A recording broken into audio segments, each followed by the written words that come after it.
guys. Iya. Kita tapi sebelum memilih jurusannya kita lihat dulu jalur masuknya. Apa sih sebenarnya yang perlu kita ketahui tentang SNBP ini? Kita seperti biasa sudah ada guru BK kita di sini. Guru BK saya. Tapi BK-nya Burger Kill. Apa? Burger Kill. Ada Mbak Hani dari Detik Edu di sini, guys. Hai. Ini lagi selamat sore, dinantikan Eza, Edu. berita-berita dari Mbak Hani. Oke. Yang bikin gimana, dar-dar-dor gimana? gak hanya muridnya aja tapi orang tua Iya, juga ya. Betul. Nah, Heboh deh SNBP 2025 ya. Apa tuh? Dan seperti apa jalur ini? Ini seleksi nasional berdasarkan prestasi. Ini adalah seleksi tahap pertama dari seleksi nasional penerimaan mahasiswa baru secara nasional gitu kan. Ini barusan tadi diumumin jam 3, terus kemudian panitianya barusan aja konvers jam jam 2 tadi gitu. Masih Jadi panas. fresh from the oven ya gitu. Fresh from the oven. Oke, ada perbedaan dari tahun-tahun sebelumnya? Gak banyak sih perbedaannya, cuma tahun ini tuh kan pakai e-rapor gitu ya. Jadi panitia SNPMB mengatakan bahwa sekolah yang pakai e-rapor untuk daftar SNBP itu akan ditambah kuotanya 5% siswa eligible-nya gitu. Ditambah 5%. Oke, tapi harusnya ini menjadi berita baik gitu ya untuk para siswa yang mencari kampus, dan ini khusus untuk PTN aja gitu ya. PTN aja gitu. Tapi nggak nambah kuota Mbak si PTN ini. Jadi yang masuk di sini adalah PTN akademik. Oke. Ya, PTN vokasi itu kayak politeknik, kayak PNJ gitu ya. Kemudian ada PTKIN, Perguruan Tinggi Keagamaan Islam Negeri. Itu bisa masuk di sini gitu. Oke. Oh berarti kalau kayak STAN gitu enggak termasuk ini ya? Enggak, itu termasuk sekolah kedinasan di bawah kementerian lembaga. I see. Beda ya. Oke. lanjut lagi Isa. Kayak udah lemes ya. Di momen ini gue ngeliat Mbak Hani udah kayak es krim. Aduh. Es krim bunga telang. Biru ya. Biru. Iya. Menyegarkan Mbak. Biasa lagi tuh. Dan es kuwut ya tadi. Iya. Lagi belajar puasa. Ya. Baru hari kedua belajar puasa. Kita efek doakan. puasa bilang narkoba yes. Ini pelajaran orang tua lagi nonton. Iya benar. Kalau SNBP tuh berarti beda sama SNMPTN kan ya? Karena dia beda jalur. Dulu ya, jadi pakai nilai aja ya. Pakai nilai ya. Jadi pakai nilai aja. Berdasarkan nilai rapor. Berdasarkan nilai rapor. Tapi tetap ada tes lagi nanti. Enggak, untuk yang SNBP ini langsung nilai rapor yang selama SMA itu disaring sama panitia SNPMB itu. Gitu. Kalau ada tesnya ada jalur lagi namanya SNBT, Seleksi Nasional berbasis tes gitu. Nah, itu baru tes tuh. SNBT tuh SNMPTN-nya kita dulu. Iya. Oke. Kalau zamannya Mbak Hani Eptanasnya dulu. Aduh, Eptanas tahun berapa? Parah banget. Ini berasa kayak fosil. Enggak dong Mbak Hani. Tenang aja, orang kayak udah dulu masih SR. Oh ya. Sekolah rakyat Sekarang ya. ada lagi sekarang ya. Bambu runcing tuh gua. Terus kriteria siswa yang eligible untuk bisa jadi peserta SNBP itu yang gimana Mbak? Nah ini karena prestasi maka dipilih dipilih nilai terbaik atau ranking terbaik. Jadi satu sekolah. Jadi sekolah kan ada akreditasinya, tingkatannya ada akreditasi A, B, C gitu. Nah yang akreditasi A itu 40% siswa terbaik. Nah jadi misalnya kalau di kelas 12 ada 100 siswa nih yang eligible 40 orang nih ranking didaftarin. 40. Iya, kemudian kalau akreditasi B 25% siswa terbaik. Udah pasti zaman gue sekolah ini sistem ada nih kok. Terus yang C 5% siswa terbaik. I see. Gitu. Oke. Terus ada kan baru diumumkan juga nih ya gitu persyaratannya, dan kemudian juga ya peraturannya juga ada masalah-masalah yang ditemui nggak pada saat proses SNBP ini gitu? Iya, waktu itu ada kasus telat isi pangkalan data siswa dan sekolah PDSS gitu, yang sampai muridnya demo, orang tuanya demo gitu kan.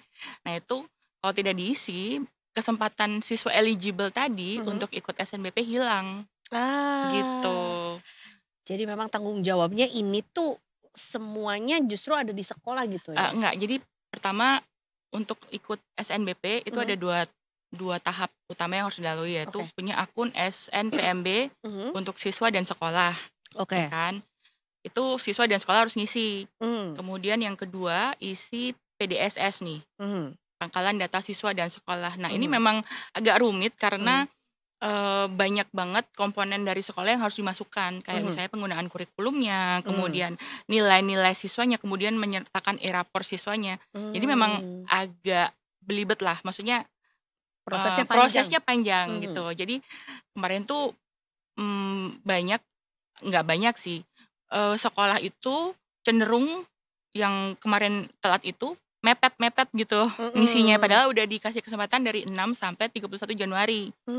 Begitu. Jadi mepet, kemudian nggak sampai finalisasi jadi ke cut off sama waktunya. Nah itu alasannya macam-macam, katanya itu ada. Jadi ya solusi bahwa mereka ada kelonggaran gitu. Ada dikasih kelonggaran sama panitianya, tapi panitianya ngasih syarat nih, asal tinggal finalisasi ya. Kalau cuman isi dari ulang, kamu nggak bisa ikut gitu. Karena panitianya tuh menjaga integritas sekali gitu loh. Jadi kita nggak bisa telat-telat. Nanti integritas kita dipertanyakan sebagai penyelenggara SNBP begitu. Tapi percayalah teman-teman, memperebutkan kursi di perguruan tinggi itu tidak lebih mudah daripada memperebutkan posisi di kantor. Kaget aku, kirain kursi apa. Kirain lebih mudah war Blackpink gitu. Iya lebih mudah war Blackpink. Karena kalau kerja kan kita bersaingnya sama sarjana-sarjana yang sebelumnya juga udah lulus kan, banyak menumpuk. Jadi ketika Anda sudah pekerjaan sekarang, bersyukurlah. Iya betul, alhamdulillah ya. Alhamdulillah ya. Balik lagi ke kursi nih Mbak Hani. Dari 181.425 kursi yang ada, akan diperebutkan 776.000 siswa. Berarti ini nggak ada tips untuk supaya siswa ini gimana caranya supaya lolos. Itu semua udah diurutin sama panitia nanti bagaimana urutan mereka masuk dari tiap-tiap sekolah. Atau gimana cara memilihnya? Nah, pertama, kalau misalnya secara teknis harus mengikuti tahap teknis yang tadi kan, ngisi pendaftaran, akun SNPMB, isi PDSS. Kemudian untuk kan kita milih program studi kan. Kalau misalnya kita jurusannya sosial, terus program studi kedokteran, rada bunuh diri ya, bisa sih, bisa. Cuman yang akan dinilai adalah pembobotan, bahwa kalau untuk fakultas kedokteran itu biologi dan kimia, otomatis yang ada biologi dan kimia bobotnya lebih besar dibanding anak sosial kan yang nggak dapat biologi dan kimia gitu misalnya. Bisa. Bobot itu termasuk nanti akan jadi dinilai ya. Jadi sekarang cari bibit bebet bobot itu nggak cuma pas jodoh aja, kuliah juga dari SMA udah dipikirin. Berat gitu. Banyak. Terus kemudian kita lihat nih grade yang tahun lalu gitu, misalnya nilainya berapa, ya? Kita kan bisa ngukur kemampuan nih, ternyata nilai kita segini dengan grade-nya misalnya misalnya rata-rata 90, masuk grade A juga nggak apa-apa gitu. Tapi ranking sekolah berpengaruh nggak sih? Ranking sekolah berpengaruh ya? Iya. Akreditasi gitu ya? Berarti belum tentu misalnya di satu daerah tertentu itu dia dapat kuota 30 gitu, 30-30-nya akan masuk gitu misalnya. Atau misalnya tidak ada kuota untuk masing-masing daerah dapat berapa gitu. Enggak sih, kuotanya beneran di-pool secara nasional. Nggak ada per daerah dapat sekian gitu ya. Mereka tuh pada saat mendaftarkan untuk SNBP tuh berapa PTN dan berapa jurusan yang bisa mereka masukin sih Mbak? 2 prodi ya. 2 prodi. Kalau 1 prodi bisa di PTN manapun, lintas provinsi. Tapi kalau misalnya beda prodinya, 1 PTN di tempatnya, 1 PTN di luar gitu. I see. Tapi harus sama ya, IPA, IPS. Iya, itu karena ada lebih baik karena pembobotan mata pelajaran itu juga dihitung sama panitianya gitu. Ada ini nggak hitung-hitungan grade juga, kayak kalau misalnya di fakultas ini akan lebih besar peluang lolosnya gitu misalnya? Ada sih. Tadi sudah ada itu data soal keketatan PTN akademik. Yang mana yang lebih sulit gitu ya? Iya, yang lebih ketat nih. Lebih ketat. Untuk prodi akademik itu ilmu komunikasi UNJ. Itu paling ketat? Iya. Wow, berarti banyak orang yang... Pendaftarnya 1429, yang diterima cuma 16. 16? Oke. Jadi keketannya 1,2. Sama kelas GO, banyak kelas GO. Tapi kan ini buat khusus jalur SNBP doang. SNBP. Oh, dari jalur itu mendaftar. Oh, banyak juga yang mau ke UNJ ya, komunikasinya ya. Kenapa sih guys, kan udah dibilang kalau Fakultas Ilmu Komunikasi itu paling sia-sia untuk dipelajari gitu, kok udah berdasarkan survei kan kemarin. Iya. Emang iya, Dok? Iya, Mbak. Kan nggak ada ilmu yang sia-sia, Dok. Betul.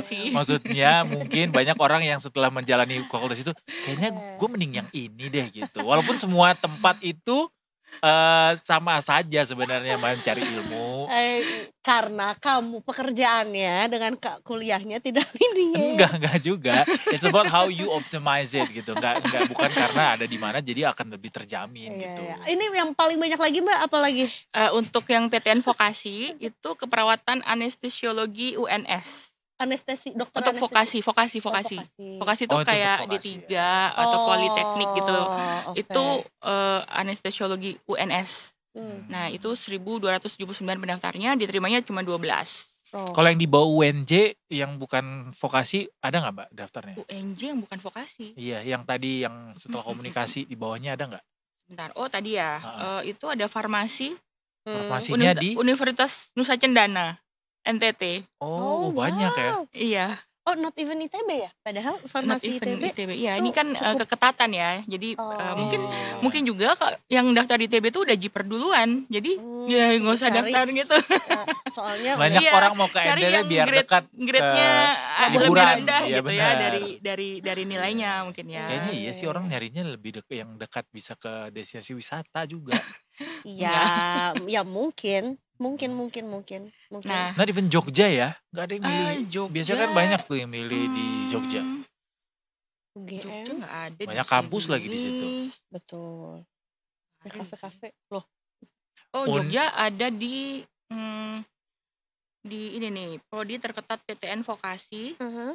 Nomor 9, Tata Boga UNY. Wow. Gitu. Karena banyak yang pengen bikin bittersweet by siapa? You name it ya. Terus ini ada kategori juga yang PTN penerima terbanyak. Oke. Nomor 1. Oh, ini berarti PTN favorit. Penerima terbanyak. Penyedia kuota terbanyak. Welcome to UNESA untuk PTN akademiknya. Universitas Esa Unggul. Negeri Surabaya. Oh, Universitas Negeri Surabaya.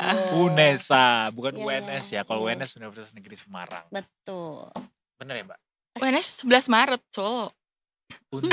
Unsemar itu. Super. Kalau kedua apa? Keduanya IPB University. Oh, IPB penyedia kuota terbanyak. Ada nggak berapa banyak kuota di situ? Diterimanya ya, diterima SNBP ini 4.000-an ya. 4.000-an untuk IPB. Oke. Ketiga, ini kita bikin top 5 nih. UM atau Universitas Negeri Malang. Oke. 3.767-an. Oke. Keempat, Universitas Brawijaya. Oke, masih di alma mater saya. Jawa Timur juga. Luar biasa loh, anak gaun brau. Kelima Universitas Negeri Padang. Oh, di 3.691-an. Oke. Ya, itu untuk PTN akademik nih. Ya? Untuk PTN vokasi, mau bikin top 5-nya juga. Let's go. Take notes. Ini Politeknik Negeri Sriwijaya. 1.566. Benar, Politeknik Negeri Sriwijaya. Emang singkatannya PNS? Enggak, pokoknya aku mau dikatin itu aja. Boleh, selanjutnya Mbak Hani. Politeknik Negeri Jember. 1.500-an orang. Politeknik Negeri Jember. Selanjutnya nomor 3. Politeknik Negeri Malang. 1.473 orang. Oke. Kemudian Politeknik Negeri Bali. Selanjutnya Politeknik Negeri Medan. Nggak masuk ya, dari kota saya tidak ada yang kamu apa?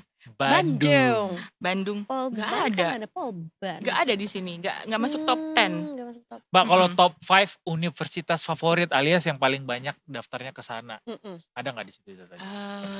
Ini ranking belum ada nih. Tadi si UNJ tadi nggak sih kayak paling banyak kan? Belum ada nih ya. Belum ada nih datanya untuk paling. Ada ya? begitu. Nah itu dia ya.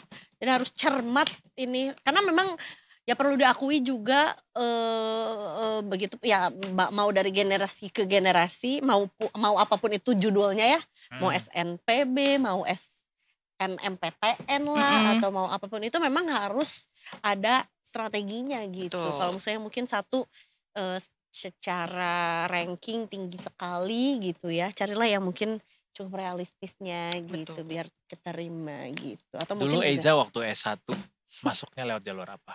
SBMPTN. Pilihan ketiga. Sama. IPC. Hah? Udah ada belum sih IPC, IPA atau IPS? Aku IPA, tapi aku pilihannya IPC kan? IPS, iya. IPC, IPS semua jadinya. Bukannya kalau milih 3 tuh harus IPC ya? Tapi harus ada salah satunya. Itu zaman aku deh kayaknya. Aku dulu IPC sih, Mbak. IPC, jadi aku masuk pada pilihan ketiga. Yang pilihan ketiganya itu ngitung kancing. Ngitung kancing. Jadi aku maksudnya menentukan pilihan ketiga dengan cara ngitung kancing. Kayak jadi, yang mana yang aku pilih, yang ini, yang itu. Iya. Jadi daun kucuk. Ya. Jadi pilihan pertama itu aku optimis banget. Pilihan kedua. Apa boleh spill gak? Boleh deh, teknik industri. Teknik industri. IPS, gitu. IPS. Pilihan kedua. Wah, berat ya. Pilihan kedua hubungan internasional UNER. Cocok sama ada. Pilihan ketiga juga. Itu kan lihat-lihat itu ya, kan ada lembarannya dulu ya. Terus kok kayaknya nih terdengar keren dan futuristik gitu ya. Wow. Agribisnis. Unibrow. Mbak Hani agribisnis. Iya. Agribisnis apa? Unibrow. Enggak, agribisnis. Pertanian. Sosial ekonomi pertanian. Nyambung. Emang ya? Emang bukan di pertanian, tapi dikit coba Mbak tebak. Agribisnis perikanan. Gitu. Pilihan ketiga. Ya kan? Universitas Riau. Yang pertama tuh HI Universitas Indonesia, yang kedua Ilmu Komunikasi Universitas Indonesia, yang ketiga Universitas Riau. Dapat ya? Universitas Riau. Iya. Itu apa pertama? Hubungan internasional. HI. Unpad semua? Enggak. Kan kuliahnya gak di Unpad jadinya ya. Yang kedua adalah habis Unpad kita cari yang keren lagi di Bandung, ITB. Seni rupa. Apa? Seni rupa? Serius? Si nyambung tuh. Yang ketiga, apa yang kira-kira bisa lulus gitu.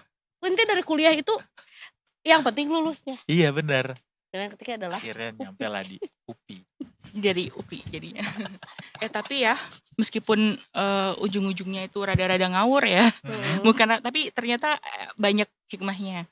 Termasuk dapat jodoh di situ. Dapat jodoh di situ juga. Masya Allah, tabarakallah ya. Mbak Hani pasti belajar statistika kan? Kok bisa? Oh iya dong, belajar statistika dong. Probabilitas. Belajar akuntansi juga. Iya. Belajar manajemen pemasaran juga. Tata usaha.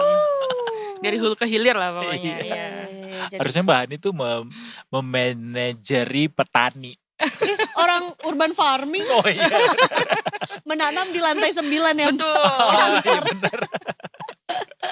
Ya pada akhirnya apapun jurusannya, dimanapun kuliahnya, yang penting nontonnya Detik Sore. Yang penting ilmu yang baik adalah yang bermanfaat. Jangan ngerasa salah jurusan ya adik-adik. Meskipun ini ya pengalaman ya. Benar. Dulu awalnya ngerasa salah jurusan, tapi ternyata banyak banget hikmahnya kan. Terus akhirnya aku bergiat di UKM ya kan. Tapi sebenarnya lebih kepake portofolio di UKM itu daripada ijazah S1 dia.